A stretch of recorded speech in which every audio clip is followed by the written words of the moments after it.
Hello student, welcome to Atul education. तो friend, अभी आपका जो नेक्स्ट पेपर इकोनॉमिक्स है और इकोनॉमिक्स का वीडियो बनाने के लिए मेरे पास थोड़ा भी टाइम नहीं मिल रहा था। मैं बहुत ही बिजी था। इसके बदले में आप लोगों ने मुझे आई होप आप लोगों ने बहुत सारे लोग का वीडियो भी देखा होगा, बहुत सारे आपने बोलते ना लेक्चर भी देखा होगा। इसके बाद भी मेरे पास बहुत सारे स्टूडेंट का कमेंट आ रहा था। कमेंट पूरा भरा हुआ है कि सर वीडियो कब आएगा, आपका इंपॉर्टेंट क्वेश्चन कब आएगा। इवन कि कुछ लोग मुझे मैसेज भी कर रहे थे। तो मैंने सोचा कि ठीक है, कितना भी बिजी हो उसको छोड़ता हूँ। मैं आपको सबसे पहले इंपॉर्टेंट क्वेश्चन बताने वाला हूँ विथ एक्सप्लेनेशन के साथ। अभी अभी शाम को 6 बजने वाला, 6 बजे से लेकर रात को 10 बजे तक कंटिन्यू आप लोग के लिए वीडियो अपलोड करने वाला हूँ, जो भी most important question with explanation के साथ। आई होप ये सब वीडियो जो रहेगा आपको काफ़ी हेल्पफुल रहेगा, क्योंकि मुझे नहीं मालूम कि आप लोगों ने कितने इंपॉर्टेंस के क्वेश्चन देख लिए रहोगे, कितने सारे आपने पढ़ लिया होगा। बट मैं जो आपको बताने जा रहा हूँ एटलीस्ट एक बार पढ़ के जाना। हाँ, क्यों ये इंपॉर्टेंस ये भी मैं आपको बताऊंगा साथ में। और जैसा कि हम लोग का रूल रहता है, हम लोग टाइम थोड़ा भी वेस्ट नहीं करते हैं। 4 घंटे 3 घंटे का कोई लेक्चर नहीं रिकॉर्ड करते हैं। 15 से 20 मिनट हम लोग यूटिलाइज करके अपने कम समय में ज़्यादा से ज़्यादा चीज़ें हम लोग रिवीजन करते हैं। तो सबसे पहले हम लोग आते हैं, हम लोग इसके अंदर 2 मार्क्स के जो डिस्टिंग्विश आते पूछे जाते हैं आपको, 2 मार्क्स के जो डिस्टिंग्विश पूछे जाते हैं। ये डिस्टिंग्विश मैं आपको बताने वाला हूँ कि कौन सा मोस्ट इंपॉर्टेंट है, और कुछ एक्सप्लेन करके बताऊंगा। कुछ के पीडीएफ आपको सेंड कर दूंगा, आपको डिस्क्रिप्शन बॉक्स में बाद में चेक कर लेना, ठीक है। यदि पॉसिबल रहेगा तो मैं डाल दूंगा, अदरवाइज आप लोग पहले इसको पढ़ लो यहाँ से, ठीक है। ऐसा ना हो कि आप लोग वहाँ पे डिस्क्रिप्शन बॉक्स में चेक करने गए और इसको छोड़ दिया तो आपको एक्सप्लेनेशन छूट जाएगा यहाँ पर। तो पहले पढ़ लो, बाद में देख लेना, ठीक है। रहेगा लिंक तो वहाँ से ज्वाइन हो जाना। अभी सबसे पहला इंपॉर्टेंट फर्स्ट चैप्टर में आपको माइक्रो इकोनॉमिक्स और मैक्रो इकोनॉमिक्स, ये इंपॉर्टेंस कितना है मैं ये भी आपको साथ में रीजन बताता हूँ। बोर्ड एग्जाम में देख सकते हो आपको कितनी बार पूछा गया है। 2009, 13, 19 में पूछा गया था, सितंबर 10, 14, अक्टूबर 15 में, फैब 16, 19। तो आप समझ सकते हो क्वेश्चन कितना इंपॉर्टेंस है। इसलिए मैंने बोला जो क्वेश्चन मैं आपको दूंगा ऑथेंटिसिटी के साथ कि हाँ इंपॉर्टेंस है ये। अभी देखो यहाँ पर सबसे पहले आपको माइक्रो इकोनॉमिक्स क्या होता है और मैक्रो इकोनॉमिक्स क्या होता है। एग्जाम में 2 मार्क्स के आता है, तो कम से कम 3 से 4 पॉइंट लिख देना है स्टूडेंट। आपको बहुत सारे टीचर बोले रहेंगे सिर्फ 2 पॉइंट लिखना है, बट मैं आपको एक एक्स्ट्रा पॉइंट का एडवाइस देता हूँ, क्योंकि यदि 2 में से आपका प्रॉपर एक्सप्लेनेशन नहीं रहा तो आपके मार्क्स कटेंगे। यदि आपने 3 पॉइंट्स लिखा तो फुल मार्क्स मिलेंगे, यदि आपको राइट निकल गए, 2 भी राइट निकल गए तो ये ट्राई करना, जैसे मैं बता रहा हूँ वैसे आप प्रेजेंटेशन करना। सबसे पहला यहाँ पे क्या लिखा है, माइक्रो इकोनॉमिक्स मीन्स क्या होता है। सबसे पहले उसका मीनिंग लिखने का चाहिए, तो मीनिंग हेडिंग डाल के लिख देना, ठीक है। अदरवाइज नहीं रहेगा तो आप ऐसे भी लिख सकते हो। Micro economics deal with the economics behaviour, बोलता है माइक्रो इकोनॉमिक्स किसके रिलेटेड डील करता है, बिहेवियर ऑफ स्मॉल यूनिट, छोटे यूनिट के बारे में। माइक्रो का मतलब ही होता है स्मॉल, तो क्या दिया यहाँ पर, micro economics deal with the economics behaviour of small unit like particular form, किसी पर्टिकुलर फॉर्म के बारे में डील करता है, पर्टिकुलर हाउस होल्ड के बारे में डील करता है, इंडिविजुअल प्राइस वेजेस, ये सब के बारे में डील करता है। लेकिन मैक्रो इकोनॉमिक्स क्या होता है, macro economics deal with the economics behaviour of large unit और entire economics such as the national income, aggregate demand और एग्रीगेट सप्लाई हो गया, इससे रिलेटेड डील करता है। दूसरा point, it is the study each unit in the depth by using the slicing method, बोलता है ये कौन सा मेथड यूज करता है, स्लाइसिंग मेथड यूज करके स्टडी करता है। मैंने जितना डिस्टिंग्विश दिया फ्रेंड, ये आपको कल के दिन इसमें से ऑब्जेक्टिव में भी आपको हेल्प मिलेगा। बहुत सारे ऑब्जेक्टिव आपको डिस्टिंग्विश के अंदर से आए हुए मिलेंगे। दूसरा यहाँ पर लिखा है कि study of the macro economics whole using the lumping method, ये कौन सा मेथड यूज करता है, लंपिंग मेथड यूज करता है। लंपिंग मेथड्स को यूज करता है यहाँ पर। थर्ड पॉइंट दिया, it is the base of partial equilibrium के बेस पे होता है, और ये कौन सा, जनरल इक्विलिब्रियम के बेस पे होता है। Most theory of the given by Alfred Marshall, micro economics की मोस्ट थियरी किसने दिया, अल्फ्रेड मार्शल ने दिया है।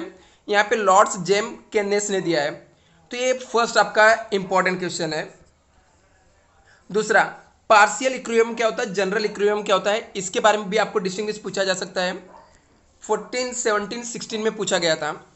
तो micro economics use the partial equilibrium analysis, बोलता है माइक्रो इकोनॉमिक्स कौन सा यूज करता है, partial equilibrium analysis based on the assumption हो गया, अदर थिंग रिमेन कांस्टेंट, सब चीज कांस्टेंट रहेगा, ये सब एजम्पशन के बेस पे। मैक्रो इकोनॉमिक्स जो यूज करता है वो कौन सा रहता है, जनरल इक्विलिब्रियम रहता है। It is not the base of assumption, ये कोई अजम्पशन के बेस पे नहीं होता है।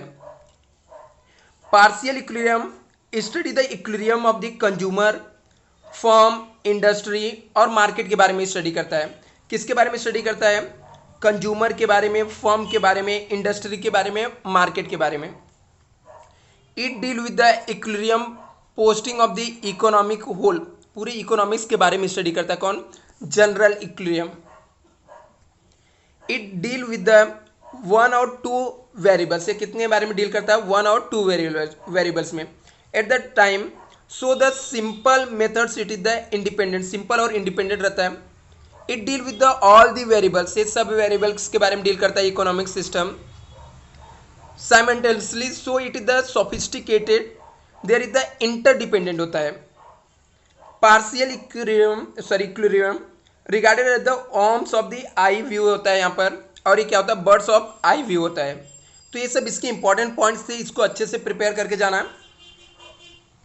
दूसरे चैप्टर में जो इंपॉर्टेंट है वो आपको आता है यूटिलिटी एंड यूजफुलनेस के अंदर। यूटिलिटी क्या होता है, utility is the capacity of the commodity satisfy human want. Utility means क्या होता है, पहला मीनिंग लिखा, मीनिंग लिखने का कि utility the capacity of the commodity satisfy the human want, जो ह्यूमन वांट को क्या करता है, सेटिस्फाई करता है। यूजफुलनेस क्या है, एनीथिंग गुड्स और services useful if they are satisfy human want को सेटिस्फाई करता है एंड जनरेट ह्यूमन वेलफेयर के लिए, तो उसे हम लोग क्या बोलते हैं, यूजफुलनेस बोलते हैं। इट इज द प्रोडक्ट में भी utility irrespective of the commodity, usefulness, harmfulness, बोलता है सबके हर एक प्रोडक्ट के अंदर यूटिलिटी होता है, वो चाहे यूजफुल हो सकता है, हार्म हो सकता है, ठीक है। यूजफुलनेस क्या होता है, a product is the useful only when it is the desirable और beneficial, does not do any harm. ऐसा यूजफुल प्रोडक्ट वही है जो हार्म नहीं पहुंचाता, मतलब हम लोग को नुकसान नहीं पहुंचाता है। ऐसे प्रोडक्ट को हम लोग क्या बोलते हैं, यूजफुलनेस बोलते हैं। थर्ड पॉइंट देख लेने का, the terms of utility the subjective है, द टर्म्स ऑफ यूजफुलनेस क्या है, अब्सोल्यूट है इन नेचर। नेक्स्ट डिस्टिंग्विश जो आपको है मोस्ट इंपॉर्टेंट, वो है टोटल यूटिलिटी और मार्जिनल यूटिलिटी। तो total utility the sum of the total utility होता है, marginal utility the additional utility होता है। दूसरा टोटल यूटिलिटी का फॉर्मूला लिख देने का, समेशन मार्जिनल यूटिलिटी होता है। मार्जिनल यूटिलिटी मीन्स होता है sum of total utility minus additional unit of consumption of total utility होता है। Total utility increase but at the diminishing rate में इंक्रीज होता है। क्या लिखा है, total utility increase but at a diminishing rate. Marginal utility continuous diminishing, एक continuous क्या होता है, डिमिनाइज होते रहता है। इसके बेस पे ऑब्जेक्टिव क्वेश्चन भी आएंगे, जितने मैं आपको बोलते हैं ना डिस्टिंग्विश करा रहा हूँ, उसको सिर्फ डिस्टिंग्विश में समझ के पढ़ो, बहुत सारे कॉन्सेप्ट आपके क्लियर होने वाले हैं। आप लोगों ने बहुत सारा वीडियो देखा रहेगा, और इस वीडियो को भी कंपेयर कर लेना आप लोग। बोलता है at the point of static total utility क्या होता है, मैक्सिमम होता है। At the point of static marginal utility क्या होता है, जीरो होता है। आफ्टर द पॉइंट ऑफ, यहाँ पे देखो क्या लिखा है, स्टैटिक टोटल यूटिलिटी स्टार्ट डिमिनाइसिंग होता है। आफ्टर यहाँ पे पहुंचने के बाद ये क्या होता है, निगेटिव में जाने लगता है। Normal value of total utility always positive होता है। Normal value of marginal utility can be positive, negative और जीरो हो सकता है। लिखा total utility indicate value in use में, मार्जिनल यूटिलिटी इंडिकेट करता है वैल्यू इन एक्सचेंज में। इसके डायग्राम है टोटल यूटिलिटी मार्जिनल यूटिलिटी का, तो आप लोग इसको एक बार पढ़ लेना। दूसरा आपको डिस्टिंग्विश जो इंपॉर्टेंट वो है डिजायर और डिमांड। डिजायर क्या होता है, डिमांड क्या होता है, इंपॉर्टेंस कितना है, बोर्ड में देखो कैसे पूछा जाता है, आप लोग देख सकते हो यहाँ पर। Dzire is the mayor wish of this something, बोलता है डिजायर मीन्स क्या होता है, मेयर विश, लोगों की विश हो सकती है। For the example desire is the charter plane, ठीक है, किसी में प्लेन को बैठना है, सबका अलग अलग डिजायर हो सकता है। डिजायर मतलब विश जो होता है वो होता है। Demand refers to the desire back by the ability and willingness to pay the particular commodity. बोलता है डिमांड मीन्स क्या होता है, जो डिमांड के अंदर क्या होता है, डिजायर होता है प्लस बैक एबिलिटी होता है, विलिंगनेस होता है पे करने की कमोडिटी का। डिजायर नो लिमिट, आपकी कोई लिमिट नहीं हो सकती, डिजायर आप कुछ भी सोच सकते हो अपने, आपके हम लोग के डिजायर की कोई भी लिमिट नहीं होती है। But demand is the limited by ability to pay and willingness to pay, but हम लोग को डिमांड करना तो उसमें पेमेंट करना पड़ता है, तो उससे लिमिटेड में आ जाता है ये। Desire is not related to depend on the price, बोलता है डिजायर प्राइस के ऊपर नहीं डिपेंड करता है। Demand is the inverse related to price, demand का क्या रहता है, इनवर्स रिलेट करता है प्राइस से, बट डिजायर में कोई प्राइस नहीं लगता, फ्री ऑफ कॉस्ट होता है। Dzire is the wider scope, बोलता है डिजायर का एक बड़ा स्कोप है, डिमांड क्या है, एक नैरो स्कोप है। Example desire of the beggar to own car, desire है उसका कि उसका खुद का कार होना चाहिए एक भिखारी का, but example demand for the BMW car by businessman who have the ability to willingness pay, वो बिजनेसमैन जिसके पास पैसा वही कर सकता है, खरीद सकता है। नेक्स्ट जो इंपॉर्टेंट डिस्टिंग्विश है आपका थर्ड चैप्टर में, वो आपका आता है यहाँ पर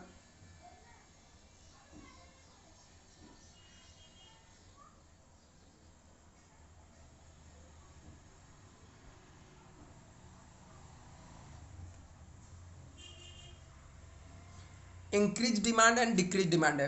इंक्रीज डिमांड क्या होता है, increase in the demand refers to raise in the demand due to changes in other factors, price remain constant. Increase demand में क्या होता है, प्राइस कांस्टेंट रहता है, अदर फैक्टर पॉपुलेशन बढ़ने से या कोई अदर फैक्टर में चेंजेस होने से जो डिमांड बढ़ता है उसे हम लोग बोलते हैं इंक्रीजिंग डिमांड। डिक्रीजिंग डिमांड में क्या होता है, decreasing in the demand refers to fall in demand, demand कम होना due to change in other factor, other factor में चेंज होने की वजह से। प्राइस रिमेन कांस्टेंट, यहाँ पे प्राइस क्या होता है, कांस्टेंट रहता है। Increase in demand occurs when the more is the purchase at the same price, increasing demand कब होता है, सेम प्राइस पे, जब कस्टमर ज़्यादा से ज़्यादा परचेस करते हैं उसे हम लोग इंक्रीजिंग डिमांड बोलते हैं। डिक्रीज इन डिमांड क्या बोलते हैं, when the less purchase at the same price, जब सेम प्राइस पे कम परचेस करेंगे उसे हम लोग डिक्रीजिंग डिमांड बोलते हैं। Increasing in demand result to increase in income होने से बढ़ने से हो सकता है। Increase in the price of substitute product का बढ़ने से हो सकता है। Decreases in price of complementary goods का होने से हो सकता है। इंक्रीज इन पॉपुलेशन बढ़ने से हो सकता है। When the goods is the fashionable है तो हो सकता है। डिक्रीजिंग डिमांड क्यों हो सकता है, डिक्रीजिंग डिमांड रिजल्ट क्यों हो सकता है, डिक्रीज इन इनकम कम होने से हो सकता है। Decrease in price substitute product के कम होने से हो सकता है। Increase in price of complementary goods से हो सकता है। डिक्रीजिंग पॉपुलेशन डिक्रीज होने से हो सकता है। When the goods are out of fashion हो सकता है, इसकी वजह से हो सकता है। इसके आपके डायग्राम भी बने, ठीक है, यदि शॉर्ट नोट्स में सेम क्वेश्चन आपको पूछ लेता है तो इस तरीके से आपको डायग्राम बना देना है। तो कौन से साइड में शिफ्ट होता है, when the there are the increases demand, the demand curve shift in to the right, ठीक है, राइट साइड में शिफ्ट होता है। और यहाँ पर क्या होता है, लेफ्ट साइड में, डिक्रीजिंग डिमांड में क्या होता है, लेफ्ट साइड में शिफ्ट होता है और यहाँ पर राइट साइड में शिफ्ट होता है। तो डायग्राम आप लोग देख सकते हो। नेक्स्ट इंपॉर्टेंट क्वेश्चन जो है, इंडिविजुअल डिमांड और मार्केट डिमांड क्या होता है। इंडिविजुअल डिमांड और मार्केट डिमांड क्या होता है, तो इंडिविजुअल डिमांड क्या होता है, individual demand refers to the total quantity of the commodity demand by the individual और household at a given price period. Given price में यदि कोई पर्सन जो डिमांड करता है, किसी पर्टिकुलर सिंगल पर्सन के द्वारा जो डिमांड किया जाता है या हाउस होल्ड के द्वारा, उसे हम लोग इंडिविजुअल डिमांड बोलते हैं। मार्केट डिमांड क्या होता है, market demand refers to the total quantity of the commodity demand by all the individual और market at a given price during a given a period में जो डिमांड किया जाता है उसे हम लोग मार्केट डिमांड बोलते हैं। इट इज द माइक्रो और नैरो कॉन्सेप्ट है, और ये क्या है, मैक्रो और बॉर्डर का कॉन्सेप्ट है। Individual demand depend on the price के ऊपर डिपेंड करता है, गुड्स डिस्प्ले करता है, इनकम क्रेडिट फैसिलिटी इसके ऊपर डिपेंड करता है। Market demand depend on the size, population, social custom, distribution, इसके ऊपर डिपेंड करता है। इसके बाद नेक्स्ट जो इंपॉर्टेंट क्वेश्चन है वो आपका है रिलेटिवली इलास्टिसिटी डिमांड और relatively inelasticity of demand. तो बोलता है when the percentage changes in the quantity demand greater than the percentage changes in the price then the demand said to be relatively elastic demand. बोलता है हम लोग को क्या, परसेंटेज चेंजेस क्वांटिटी डिमांड में ज़्यादा है, किससे, परसेंटेज चेंजेस इन प्राइस, उसे हम लोग रिलेटिवली इलास्टिसिटी ऑफ डिमांड बोलते हैं। Relatively inelasticity of demand क्या बोलते हैं, when the percentage changes in the quantity demand less than the percentage changes in price, price में जो परसेंटेज चेंज हुआ उससे कम है तो उसे हम लोग relatively inelasticity of demand बोलते हैं। इसको हम लोग कैसे, यहाँ पे इलास्टिसिटी डिमांड ग्रेटर देन 1 है और यहाँ पे इलास्टिसिटी डिमांड लेस देन 1 है। डिमांड कर्व फ्लैटर होता है रिलेटिव इलास्टिसिटी ऑफ डिमांड में, और यहाँ पर कैसे होता है, स्टीपर होता है। एग्जाम्पल क्या है, लग्जरी गुड्स हो गया, लाइक एलसीडी हो गया, टीवी कार हो गया एक्सेट्रा, और यहाँ पे फूड ग्रेन हो गया, ये सब के डिमांड क्या होते हैं, इन इलास्टिक होते हैं। ये डायग्राम आप लोग बना लेना। इसके अलावा स्टॉक और सप्लाई के बीच में क्या डिफरेंस है, ये भी इंपॉर्टेंट क्वेश्चन है। स्टॉक मीन्स क्या होता है, stock refers to the total quantity of the commodity available with the producer for the sales. बोलता है जो टोटल क्वांटिटी आप रहता है प्रोडक्ट का अवेलेबल रहता है, ठीक है, सोल्ड करने के लिए, उसे हम लोग क्या बोलते हैं, स्टॉक बोलते हैं। Supply the part of stock, supply किसका पार्ट होता है, स्टॉक का। Seller willingness to offer for this sale a given price, ये ऑफर करता है सेल करने के लिए। It is the outcome of production का होता है, it is the production increases stock will be increases, जब प्रोडक्शन बढ़ता है तो स्टॉक बढ़ जाता है। It is the outcome of stock है, stock is the basis of supply के बेस पे रहता है। इट इज द फंड और रिजर्वर एंड स्टेप कॉन्सेप्ट है, और ये क्या है, इलास्टिक कॉन्सेप्ट है और फ्लो का कॉन्सेप्ट है। It is the accessed supply है, और it can not be accessed the, इसको स्टॉक से ज़्यादा नहीं हो सकता है। तो ये बाकी की जो इंपॉर्टेंट डिस्टिंग्विश वो बता देता हूँ आपको, पीडीएफ में ग्रुप में शेयर कर दूंगा व्हाट्सअप, तो आप लोग लेकर एक बार इसको पढ़ लेना। और भी मोस्ट इंपॉर्टेंट जो डिस्टिंग्विश है, एवरेज रिवेन्यू क्या होता है, एवरेज कॉस्ट रिवेन्यू क्या होता है, जरूर पढ़ के जाना। इसके अलावा जो इंपॉर्टेंट क्वेश्चन आपका डिमांड को और सप्लाई कर्व में क्या डिफरेंस है, मोस्ट इंपॉर्टेंट क्वेश्चन है, एक बार इसको पढ़ लेना। इसके अलावा आपको जो पढ़ के जाना डिस्टिंग्विश, वो आपका है परफेक्ट कंपटीशन और मोनोपोली कंपटीशन क्या होता है, नेचर ऑफ मोनोपोली और लीगल मोनोपोली क्या होता है, मोनोपोली और मोनोपोलिस्टिक कंपटीशन के बारे में भी पढ़ लोगे तो अच्छी बात है। आउटपुट मेथड और प्रोडक्शन मेथड्स क्या है, फैक्टर क्या है, ये सब आपको पढ़ लेना एक बार, इंपॉर्टेंट डिस्टिंग्विश है। डायरेक्ट टैक्स और इनडायरेक्ट टैक्स के क्या है डिस्टिंग्विश, ये पढ़ लेना आपको। इसके अलावा डेफिसिएट बजट और सरप्लस बजट देख सकते हो कितनी बार पूछा गया है, ये भी एक मोस्ट इंपॉर्टेंट क्वेश्चन है। और इसके अलावा रिवेन्यू एक्सपेंडिचर और capital expenditure most IMP question है, जरूर पढ़ के जाना। Thank you so much friend, video पसंद आएगा तो लाइक करना, थैंक यू।